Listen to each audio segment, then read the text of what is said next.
तो आज हम इस वीडियो में 2022 में आई adventure thriller movie Ram Setu का एक्सप्लेनेशन करने वाले हैं। मूवी में आपको लीड रोल में अक्षय कुमार, जैकलीन फर्नांडिस, नुसरत भरूचा एंड सत्यदेव देखने को मिलने वाले हैं। मूवी की स्टोरी में हजारों साल पहले भगवान श्री राम की बनाए गए सेतु राम सेतु की सच्चाई के बारे में दिखाया गया है।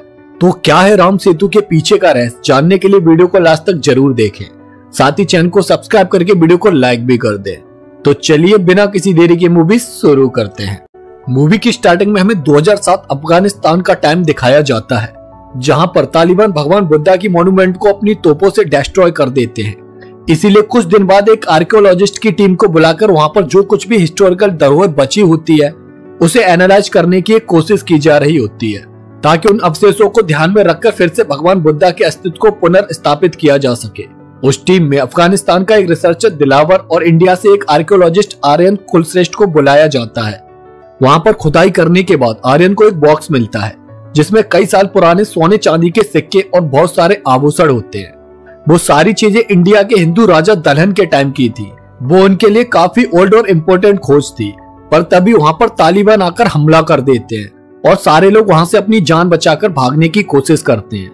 पर आर्यन और दिलावर उस बॉक्स को बचाकर उसे अपने साथ लेकर भागने लगते हैं, जिससे वो एक सुरंग के थ्रू एक गुफा में आकर गिरते हैं, जहां पर उन्हें भगवान बुद्धा की एक बहुत बड़ी लेटी हुई मूर्ति मिलती है, जो कि उनकी एक और खोज होती है। और उसके बाद वहां के आर्कियोलॉजी डिपार्टमेंट आर्यन की बहुत तारीफ करते हैं और उस खोज का आधा हिस्सा वो भारत को गिफ्ट के तौर पर दे देते हैं, ताकि उन दोनों देशों के बीच अमन और दोस्ती बनी रहे। वहां पर आर्यन मीडिया को बताता है कि वो नास्तिक है और उन्हीं फैक्ट्स को मानता है जिनका इस दुनिया में कोई साइंटिफिक प्रूफ मिलता है, और इसी वजह से मीडिया आर्यन को नास्तिक बनाकर अपने न्यूज़पेपर में छाप देती है। अब नेक्स्ट सीन में हमें आर्यन की फैमिली दिखाई जाती है, जिसमें उसकी वाइफ प्रोफेसर गायत्री और उसका एक बेटा कबीर होता है, जो हमेशा कॉमिक्स पढ़ता रहता था। अब नेक्स्ट सीन में हमें पता चलता है कि पुष्पक कंपनी और गवर्नमेंट मिलकर सेतु समुद्रम प्रोजेक्ट को लेकर आने वाले हैं, जिसके लिए वो राम सेतु को तोड़कर वहां पर एक शिपिंग कैनल बनाना चाहते हैं, जिसकी वजह से उनके शिपिंग बिजनेस को बढ़ावा मिल सके। पर लोगों की सेतु से श्रद्धा जुड़ी हुई थी, क्योंकि ये श्री राम द्वारा बनाया गया था, और इसीलिए वो इस प्रोजेक्ट के अगेंस्ट होते हैं। और राम सुरक्षा समिति ने कोर्ट में इसके अगेंस्ट पिटीशन भी डाल दिया होता है। इसीलिए पुष्कर कंपनी के ओनर इंद्रकांत को प्रूफ देना था कि राम सेतु मैन मेड नहीं बल्कि नेचर मेड सेतु है, जिसे श्री राम से पहले बनाया गया था। और इसके लिए आर्कियोलॉजिस्ट डिपार्टमेंट के मैनेजर आर्यन को हायर करते हैं और वो उससे कहते हैं कि वो कोर्ट में एक ऐसी रिपोर्ट बनाकर सबमिट करे जिससे कोर्ट को लगे कि नेचर मेड सेतु है, क्योंकि खुद आर्यन गॉड में बिलीव नहीं करता था, इसीलिए उसे श्री राम में भी बिलीव नहीं था, और उसे भी लगता था कि ये सेतु श्री राम के टाइम से बहुत पहले का है, और इसीलिए वो अपनी एक रिपोर्ट रेडी कर लेता है, जिसकी वजह से उसकी वाइफ गायत्री उसे इस रिपोर्ट को कोर्ट में सबमिट करने से रोकती है, क्योंकि इससे श्री राम के अस्तित्व पर भी कई सारे सवाल खड़े हो जाते और लोगों की आस्था को भी ठेस पहुंचती, क्योंकि राम सेतु श्री राम के अस्तित्व और उनकी पहचान का एक सिंबल था। पर आर्यन उसकी कोई भी बात नहीं सुनता है और अपनी रिपोर्ट को कोर्ट में सबमिट कर देता है। साथ ही आर्यन उसमें ये भी मेंशन कर देता है कि रामायण सिर्फ एक काल्पनिक महाकाव्य है, जिसकी वजह से अब लोग सड़कों पर उतरकर इसका विरोध करने लगते हैं, क्योंकि इसकी वजह से उनकी आस्था पर भी कई सारे सवाल उठ चुके थे। और उसी के प्रेशर में कोर्ट कुछ साइंटिफिक प्रूफ लाने के लिए कहती है, जिससे प्रूव हो सके कि राम सेतु मैन मेड नहीं बल्कि नेचर मेड सेतु है।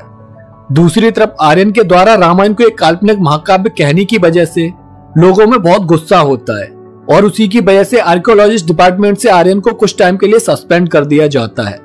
पर कुछ दिन बाद उसके बॉस उसे इंद्रकांत से जाकर मिलवाते हैं, और वहां पर इंद्रकांत आर्यन को रामेश्वरम एक रिसर्च पर जाने के लिए कहते हैं, ताकि वो वहां पर जाकर राम सेतु से साइंटिफिक प्रूफ लेकर आ सके कि वो एक नेचर मेड सेतु है, जो कि श्री राम के पहले बनाया गया था।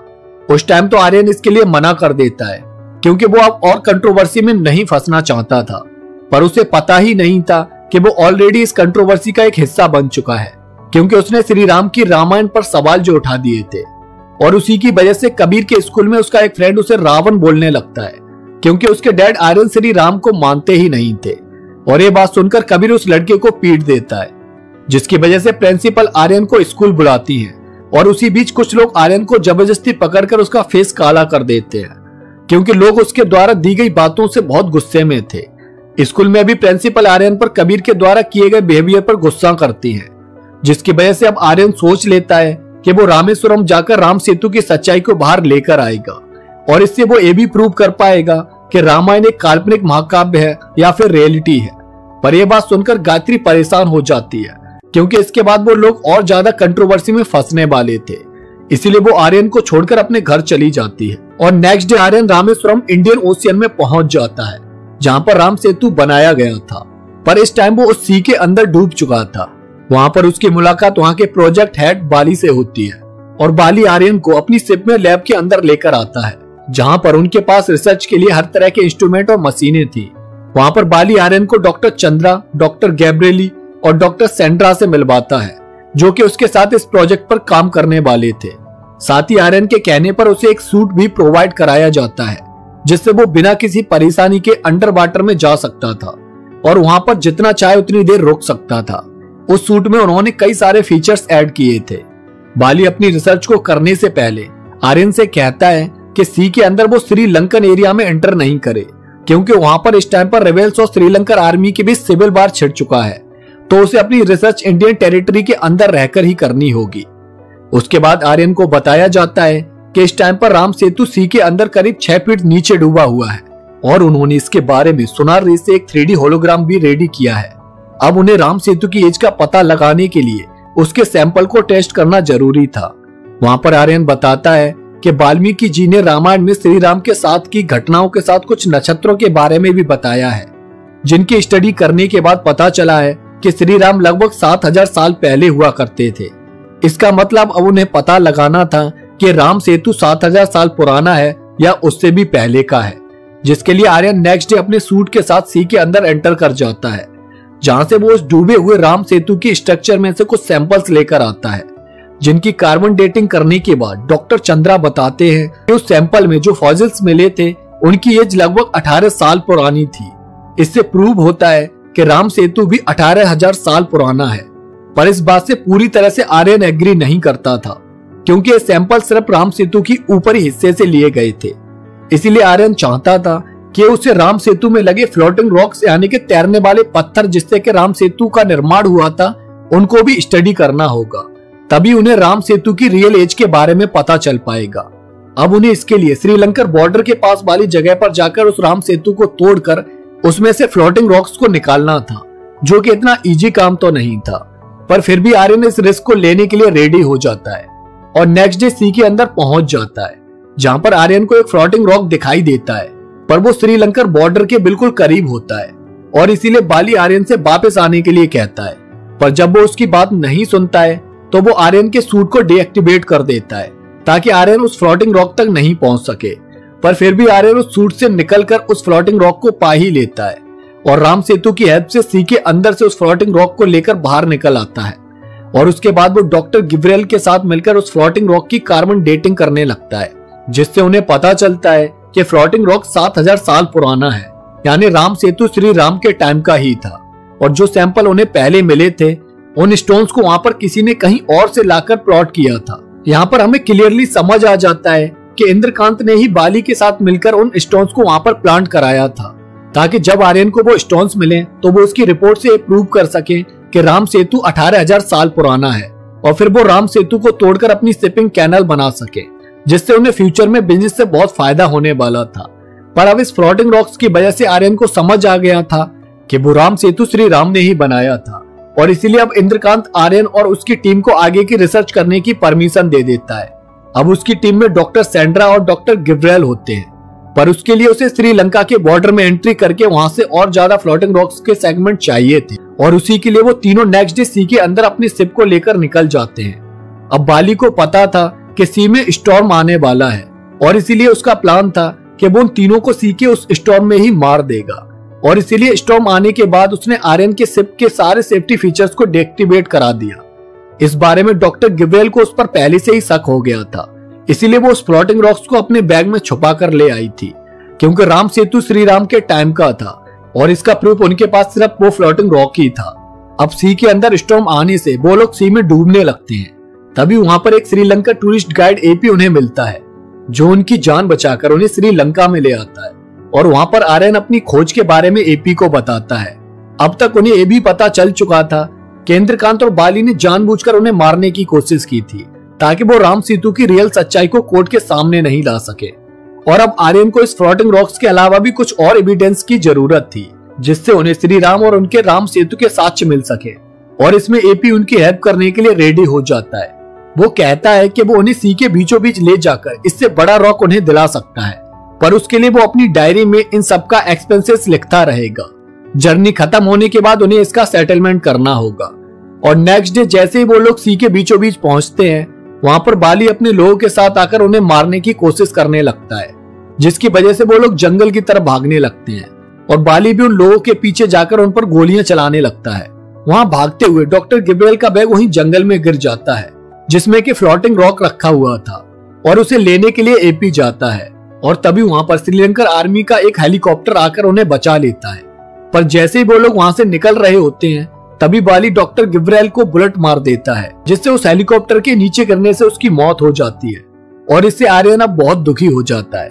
अब वो लोग जाफरान आर्मी बेस कैंप में पहुंच जाते हैं, और उधर इंद्रकांत बाली को आर्यन और उसकी टीम को मारने के लिए जाफरान भेजता है। साथ ही वो डॉक्टर चंद की रिपोर्ट को कोर्ट में पेश कर देता है, जिससे प्रूफ हुआ था कि राम सेतु में मिले सब्सटेंस की एज 18,000 साल पुरानी है, जिसकी वजह से कोर्ट ने विपक्षी दल को 3 दिन का टाइम दिया यह प्रूव करने के लिए कि राम सेतु श्री राम के टाइम का है। और अगर वो ऐसा प्रूव नहीं कर पाए तो फिर राम सेतु को तोड़ने के ऑर्डर्स गवर्नमेंट को मिल जाएंगे। और तभी गायत्री के पास आर्यन की कॉल आ जाती है, जहां गायत्री आर्यन को बता देती है कि अगर 3 दिन में कोर्ट में यह प्रूव नहीं हुआ कि राम सेतु 7,000 साल पुराना है, तो गवर्नमेंट उस सेतु को तोड़वा देगी। अब ये सुनकर आर्यन की प्रॉब्लम बढ़ जाती है, क्योंकि उसके पास बहुत कम टाइम बचा था श्री राम और राम सेतु से रिलेटेड प्रूफ्स को कलेक्ट करके कोर्ट में सबमिट करने के लिए।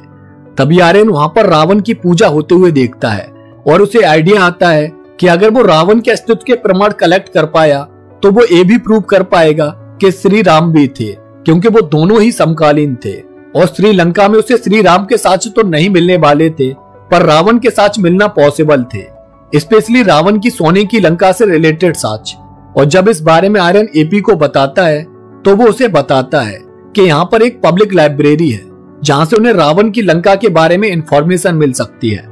और इसलिए वो लोग उस लाइब्रेरी में जाकर सर्च करने लगते हैं, पर उन्हें वहां पर कोई भी इंफॉर्मेशन नहीं मिल पाती है। तभी एपी वहां के रिसेप्शनिस्ट से एक पर्सन का एड्रेस ले लेता है, जिसके पास एक बहुत पुरानी धरोहर थी, जिसमें ताम्रपत्र पर रावण की लंका के बारे में जिक्र था।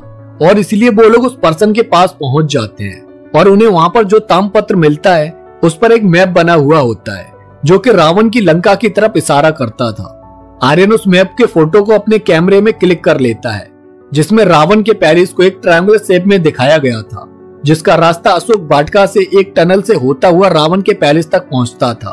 और एपी को अशोक वाटिका का रास्ता पता था, इसलिए वो आर्यन और डॉक्टर सेंड्रा को लेकर अशोक वाटिका पहुंच जाता है, जहां पर आर्यन उस मैप को डिकोड करने की कोशिश करता है।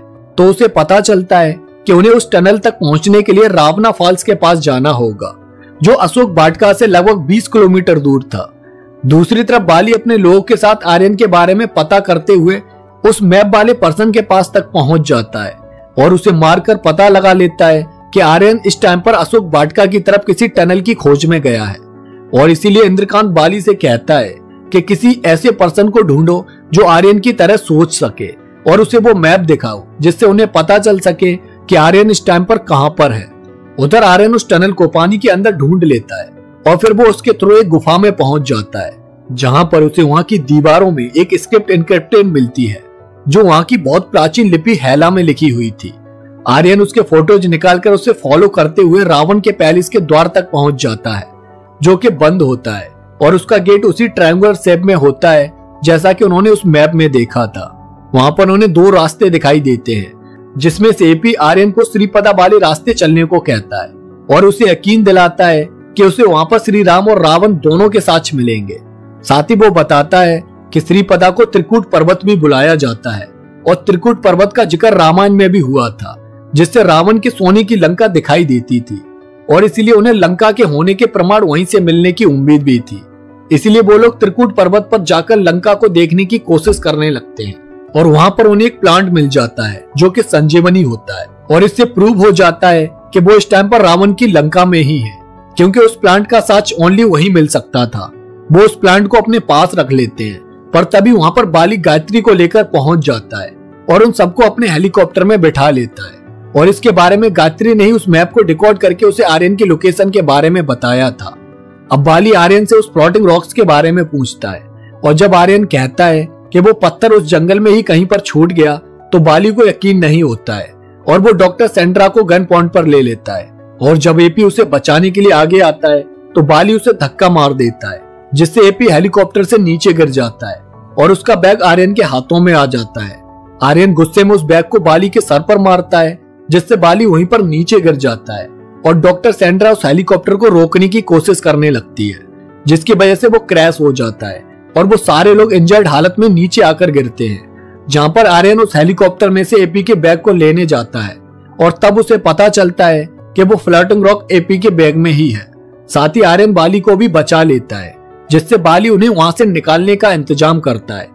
दूसरी तरफ आज कोर्ट में फाइनल वर्डिक्ट होने वाला होता है जहां पर कोर्ट इंद्रकांत के हक में फैसला सुनाने वाला था कि तभी वहां पर आर्यन सारे एविडेंस के साथ पहुंच जाता है और वहां पर फ्लोटिंग रॉक्स को दिखाता है जिसकी कार्बन डेटिंग से उन्हें पता चला था कि रॉक 7000 साल पुराना है यानी श्री राम के टाइम पीरियड का, जिससे प्रूव होता है कि राम सेतु श्री राम के टाइम का ही सेतु है।